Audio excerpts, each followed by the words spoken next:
have you been in real estate? So I've been in real estate in Las Vegas for about 12 years, 12 and a half years now. Of that, I've owned my own brokerage for 6.5 years. But I put myself through college back in Pennsylvania doing property management for an apartment complex. So I managed and handled leasing for a couple apartment complexes in the central Pennsylvania area. Then after I graduated college, I have a degree in computer science, so I really am a big nerd. And I did that for about 6 years. And then in 2010, I did not like sitting in front of my computer all day in my boxer briefs, just like typing all the time. So I said, you know what, I'm gonna get back into real estate. And so February, March of 2010, I got my license, and then I've just been off and running. Since then, I've bought a rental property up in Utah. I've been doing short-term rentals since 2009 up there. Then I started buying rental properties in Vegas. So I've got 6 rental properties here in Vegas that are full-time rentals. But then at my house, I've got 2 casitas, and I have those set up as short-term rentals as well. So I've got experience with long-term rentals, short-term rentals. Of course, I've flipped a couple properties. I did property management for years. And then of course, I love working on my house. I love doing, putting in patio doors. I just built a new detached garage. I've put in tile floors before, done epoxy floors. So I like working on houses too. How has your experience with property management helped your clients as a realtor? Yeah, so my experience with property management, you've got to deal with all types. So I had tenants that were problem tenants. I had tenants that were fantastic. I had turnovers where there was hardly anything to do. I had turnovers where you had to completely gut the place. And all that not only helped me with working with tenants now and advising landlords and investors right now, but also people that are buying homes. You know, you're going to purchase a home. Chances are you need to do paint. You might have to do flooring. You might want to do some countertops or some minor renovation work. And so my experience with the rental properties where there's constant turnover kind of put me in the right mindset to just look at a house and say, okay, I see the flooring looks okay, but it's dilapidated and we need to have that replaced, and that's going to be this extra cost. So I have a different eye for things that might need done when somebody's buying or selling a house. You know, selling it if we're preparing it to list on the market. Does it need just the front door painted to make it look for a better curb appeal, like when you're walking up to the front door? Painting the front door takes less than an hour, and people, as they're standing there fiddling with the keys to show your house, what are they looking at? They're looking at the front yard, they're literally looking at the curb, and they're looking at the front door of the house. So some little things like that can make a huge difference while people are just standing there twiddling their thumbs waiting to walk in your house. I mean, I can imagine like a scenario where you probably are walking someone to buy a house, right? And they're looking at a house, they probably don't see like the full potential of a home. Has that like ever occurred in your experience? Yeah, it has. So if I'm showing a house to someone, one of the questions I ask them is, what's your tolerance for repairs and renovations? So for example, if someone has done flooring before, or painting before, and they can look at the house and just look at the floor plan, they're not overwhelmed by, is the carpet in lousy condition, or does the paint really need done? However, a lot of people can't get over that hurdle, that mental hurdle. So they'll walk in a house and it may be the perfect floor plan, the right number of bedrooms, a room for a home office, the right backyard, but the carpet's gross and the paint is horrid, and they can't get over that mental hurdle. So I really try to find out each buyer's tolerance for what they're comfortable with.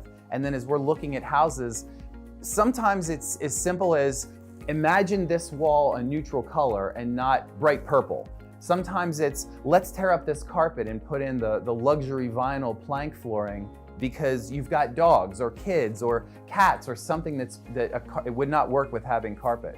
So again, as I'm showing houses, I have to learn the person's wants and needs and then help them imagine that house if it'll work for them. I'm certainly not going to force someone to buy a house if it has other fatal flaws, right. If it's functionally obsolete and it's got a tiny little galley kitchen and they want a big open great room, But I can help them overcome concerns with small things, again, like I dealt with the rental properties.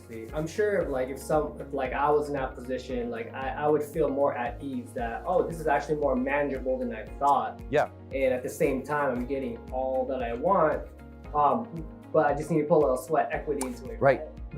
I'm sure you can help and advise with that, about how that looks like. Yeah.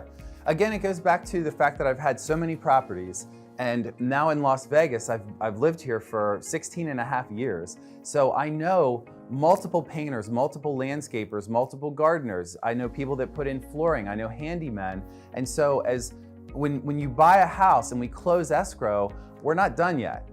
You know, you get the keys and I don't disappear.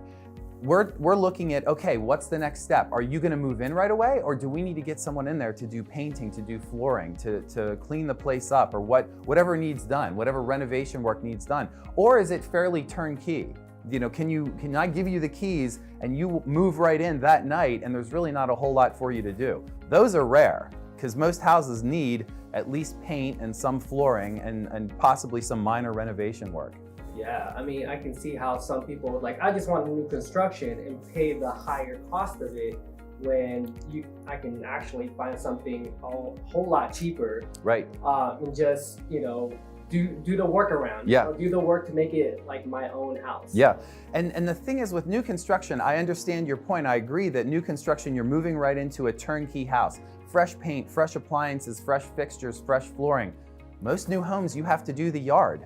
The yard is just dirt, and they'll usually give you about a year to put in anything from crushed rock or a patio cover or a swimming pool. So even a brand new home, you still need people to help you with installing maybe security cameras in the house or a sound system. Maybe you're hanging televisions and yeah, window blinds, window curtains, a patio, a backyard, an outdoor kitchen, a pool, you know, all those things, a gazebo. So new homes, yes, you get to move in, they're turnkey as far as the inside of the house, but that doesn't mean there's nothing to do. You still have a lot of things that you want to do to make the house your home. Still gotta go to Home Depot. Oh, absolutely. Yeah, absolutely. Yeah, no, there's no way around that. You're gonna spend some time at Home Depot if you're buying a house. No, that definitely like raises my comfort level, especially with someone with your experience that can kind of guide me through that. Because obviously, like if I wanted to buy a house, like I would want the best value I can possibly get. Yeah. Because times are a little bit different now, you know, like, yeah. you know, so I'm trying to get the most affordability as possible. And sometimes a new construction is not the way to go. Correct. Yeah, frequently resales are more bang for your buck. You get more house for your money because the yard's already got something done.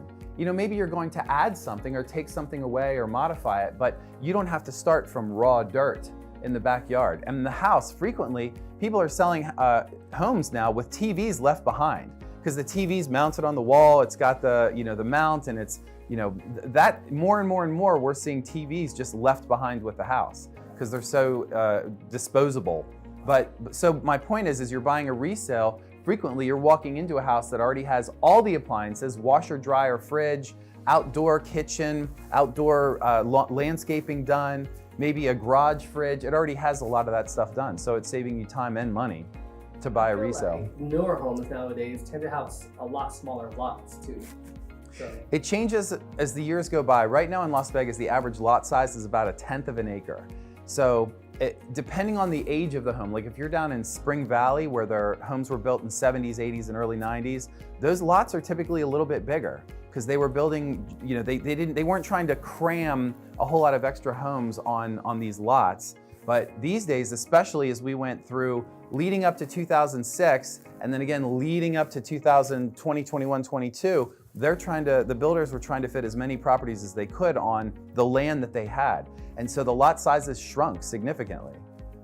And it depends on where in town you're looking too. Like if that's important to you, if you're looking for a larger lot, maybe you've got a family or dogs or chickens. I've got a bunch of chickens and you need a bigger yard. Well, we have to think about that. You know, are we gonna look someplace like Spring Valley that maybe has larger lot sizes, but the trade-off is then the homes are older. You know, you're scraping popcorn ceilings and you're doing, you know, plumbing upgrades, and So there's a lot that goes into it, and that we have a conversation, almost like an interview I have with buyers to find out, again, what's your tolerance for repairs? How big of a yard do you need? How much space do you really need? Are you okay with doing renovation work, or is everything going to cost you money? You know, like I can do patio doors and I build chicken coops and work on cars, so that doesn't scare me off. But a lot of people, if you ask them to install a water heater, they wouldn't know where to start.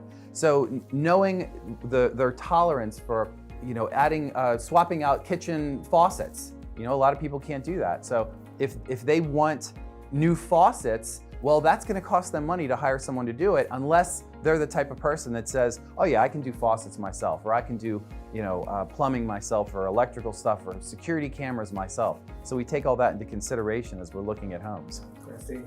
So much. That was very enlightening. Yeah, of course. Thank you, Louis. Thank you.